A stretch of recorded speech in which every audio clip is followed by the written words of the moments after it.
Aga mis see on? Kas ilu jaoks? Ei, see on ilu kaldkriips praktiline ikkagi. Kuna see on selline eksperimentaallenks, siis see on selle, et kui ikka väga jõuliselt lenksu peale suruda, et ta päris laiali ei saaks suruda. Okay. Muidugi selline väike ilu aspekt on ka, kuigi jah, selle ratta juures ei ole midagi ilu pärast tehtud tegelikult. Aga see on ikka rohkem meeste ratas, eks ole? Naiste raamiga ju. Siin on kaks naiste ratast, nii et ma ei tea, kuidas sellest naiselikumaks minna saa. Enam naiselikumaks minna saa. 3 naiste rattast kokku ehitada, siis saab veel naiselikumaks minna. Aga ma mõtlen, see värv ja kõik on ikka selline nagu... Ma arvan, et seda võiks öelda, et see on selline masu ajal on selline vaeseme Harley asendus. See tunne on ikkagi nagu oleksid ju tegelikult sellise Harley Davidsoni... Korralik ratikas. Rättrood. Aga Kristjan, tõuse korra püsti. Ma tahan seda näha, aga mis see nüüd on? See on komfortiste. On see ka mugav? Muidugi. On jah? Pehme. Aga mis siin all on puu? Ja peal on riided, jah? Looduslikest materjalidest.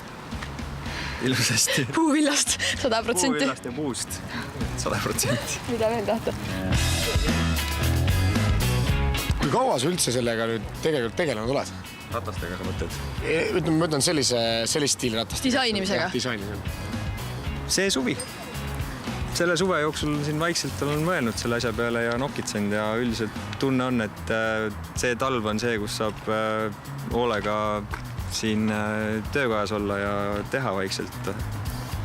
Siis ei ole ükseid Eesti suvel iseloomulikke neid väljasõite ja katkestusi nagu nädalatel. Aga kui sa tuleviku peale mõtled, siis kas sa näed ka tulevikus ennast rattaid disainimas?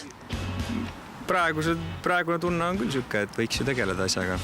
Ja üha rohkem tegelikult tahaks tegeleda sellega, et ikkagi seda raamid asjad ikkagi nagu ehitada nagu üles uuesti.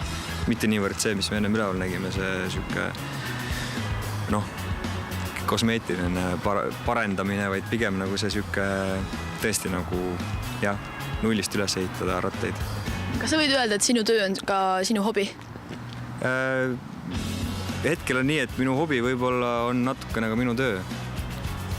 Et siis mõlemad koos ikkagi? No loodaks jah, et nad ikkagi koos on. Et sahtlisse jalgrattaid ei jaksa teha ise. Peab ikkagi nagu tööna võtma asja. No meie soovime Kristjaniga sulle palju ideid ja ka ostjaid, et sa siis need rattad saaksid hea raha eest maha müüa. Jah, olulisem kui see, et nad nagu hea raha eest maha müüa on see, et need rattad oleks kasutuses. Ja leiaksid hea omaniku, eks ole? Hea omaniku, jah. Et eks loomulikult kinkida päris kõigile ei saa, aga...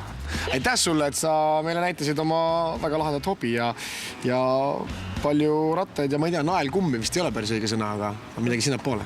Enam vähem vist. Aitäh! Aitäh!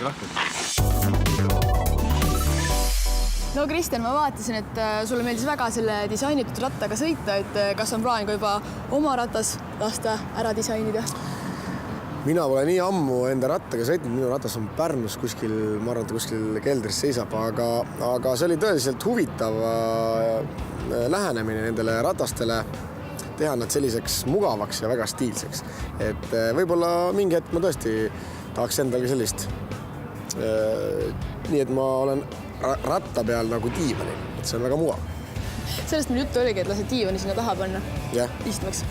Aga sa endale oled ka mõelnud või?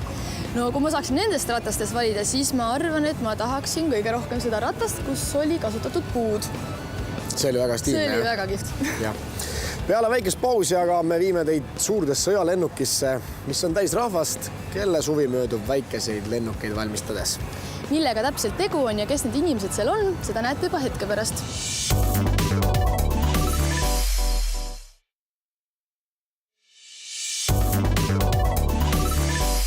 Head televaatajad, tere tulemast tagasi vaatama saadet Teler TV.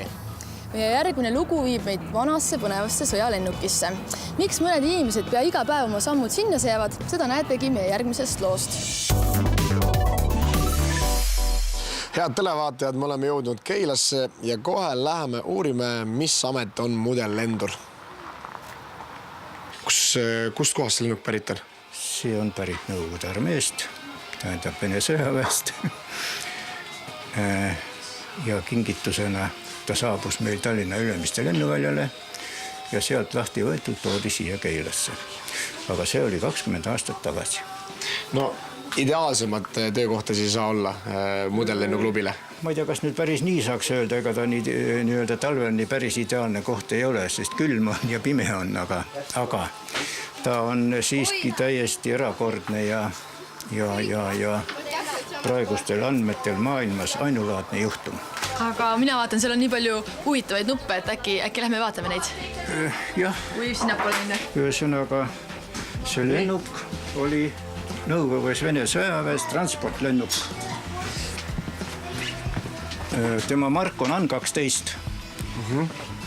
See, mida te siin näete, on säilitatud originaal, nii nagu ta oli lennuki lendamise ajal. Kuna tehnikatase oli tookord nii madal, selle tõttu on siin palju mehi. 5 meest on siin, kes tegelevad siis lennuki juhtimisega. Kus need 5 meest mahuvad? Ühesõnaga näed 2 pilooti, navigaator, pardamehaaniku koht on siin ees ja radisti iste oli siin ja raadiojaamad. Ja 6 meeskonnaliidiga istub sabas kuulipilduga, kes kaitseb lennukit tagant tuleva rünnaku eest. Mis on selline kõige lihtsam mudellennuk? Ma vist arvan, et see on selline paberist tehtud lennuk. Ei oli paberist, aga meie tegevus algab siin viskeplaaneritega. See on need on juba puust. Lihtne palsapuust ehitatud mudellennuk. See konstruktsioon on niiviisi välja töötatud meil, et see valmib ühe ehituskorraga. Kui nad tulevad täna klubi õhtule ja alustavad seda tegemist, siis õhtu lõppedes on valmis. Kokku liimitud ja võib hakata timmima ja lennutama. Kas sellega saavad kõik hakkama? Siiamaani on küll kõik hakkama saanud. Kas tegelikult nendel mudelitel on kõigil nii-öelda sellised oma nagu normid või asjad ette antud?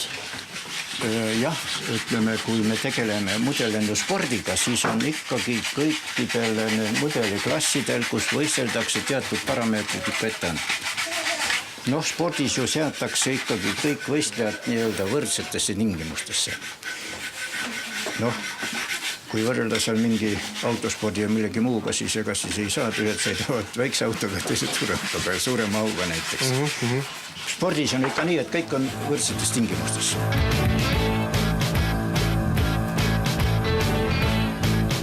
Kas see võistlustel ongi siis, ütleme, selliste lennukite puhul, mida me praegu näeme seal, et ongi see, et mida kauem õhus on siis nagu selline võidu? No ühesõnaga, suur hulk mudellennuspordiklasse on just nimelt need, mis lendavad aja peale. Ja seal on kogu kunst selles, et leida üles need kohad õhus, kus on tõusvad õhuvoolud.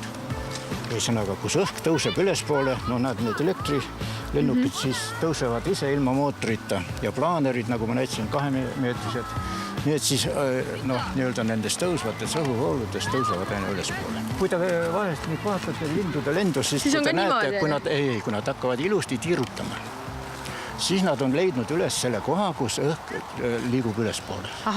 Ühesõnaga sooja termika.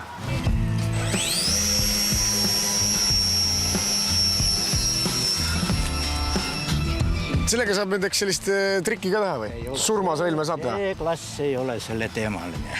See on ilus termikas lendamine. Need on teised mudellennukid hoopis. Me oleme praegu juttu rääkinud ainult nendest klassidest, mis lendavad aja peale ja kasutavad termilisi õhuvoole, tõusvaid. Hoopis teised klassid on pilotaažmudelid, kiirusmudelid, koopiamudelid, mis lendavad siis samamoodi nagu nende prototüübid. Aga see on siuke ilus, rahulik, ma ei tahaks nüüd päris öelda, et vanainimeste klass, aga... Mis lennuk sul on siin juba puust, jah? Kas paberist lennukit oled sa juba teinud? Ei ole. Tegid kohe puust lennuki? Aga kumb siis parem on, kas puust või paberist? Puust.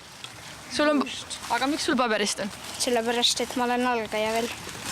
Aga kas on tahtmine juba sellist lennukit ka lennutada, nagu õpetaja lennutab? Jah, tahaks küll. Aga mis selleks tegema peab? Kas peab palju harjutama? Jah. On nagu viitsimist ka? No ikka. Aga kas võib öelda, et suvel on seda kõige parem teha? Ja loomulikult. No suvel on ikka see tõsine võistlushooaeg ja lennutamised ja treeningud ja kõik sellised asjad. talvel on see klubi tegevuse seisukohalt väga tähtis, noortel eriti. Sest ma isegi nüüd ei saa aru, kuidas nad Vene ajal oli ju Eesti meistrivõistlus, keset suve oli üks võistlus, kui selle võistis olid Eesti meister. Nüüd on vaja suur nii-öelda korraliku riigi meistrivõistlused on mitmeetapilised. Nad ikka terve suvi otsa on vaja nii-öelda osaleda ja et siis võita meistritiitel. Nii et kuidas öelda siin, et suvi ongi siis see aeg, kus siis tegeldakse.